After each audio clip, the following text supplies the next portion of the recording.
Comme promis, direction New York, plus précisément le sud de Manhattan, là où flotte pour la première fois un parfum de cannelle et de vin chaud. Le marché de Noël Strasbourg-Alsace a ouvert ses portes hier soir. On retrouve Marie Coulon sur place et en direct. Bonsoir Marie, c'est le premier jour de ce marché. Alors comment est l'ambiance ?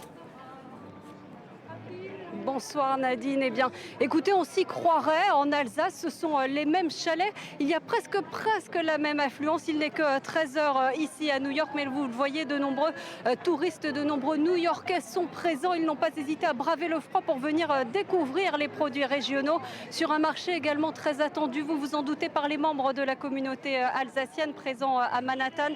Ils sont près de 3000. Beaucoup d'entre eux étaient naturellement présents hier soir à l'inauguration officielle. Regardez ce reportage réalisé avec Jérôme Gosset.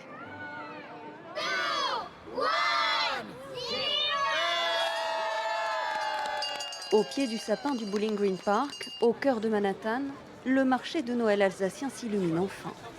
Une inauguration devant plusieurs centaines de personnes et sous les chants traditionnels de la chorale du lycée français de New York, saluée par les représentants des autorités américaines.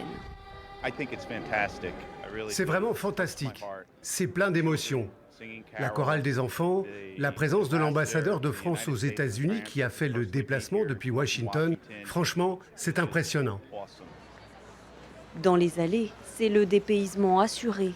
Décoration, tartes flambées Bredela, des produits made in Alsace au prix surprenant, jusqu'à 10 $ pour un vin chaud.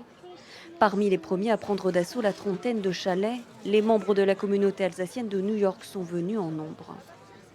J'aime bien les lumières, comme ça fait une sorte de ciel. L'arbre de Noël, très joli, il y a des enfants qui chantent. C'est très dans l'esprit de Noël, je trouve. Un goût d'authenticité largement mis en avant par la région pour se démarquer dans une ville considérée comme l'emblème des festivités de Noël et pour conquérir un nouveau marché. C'était un long travail pour y arriver. On a refusé certaines destinations qui nous invitaient. Mais nous voulons choisir aussi nos visiteurs. Et pour sortir du tourisme de masse, on a besoin de visiteurs qui vont prendre le temps de découvrir notre culture, de séjourner plus longtemps sur place. Et pour ça, c'est vrai que les Américains sont déjà des visiteurs importants en Alsace. On voulait renforcer cette dynamique, là aussi pour aller plus vers du qualitatif en termes de visite. Les Alsaciens ont maintenant un mois pour convaincre cette nouvelle clientèle aisée, tant convoitée. Oh, oh, oh. Les Alsaciens à la conquête des États-Unis. À nos côtés, Anne Lortenser, bonjour.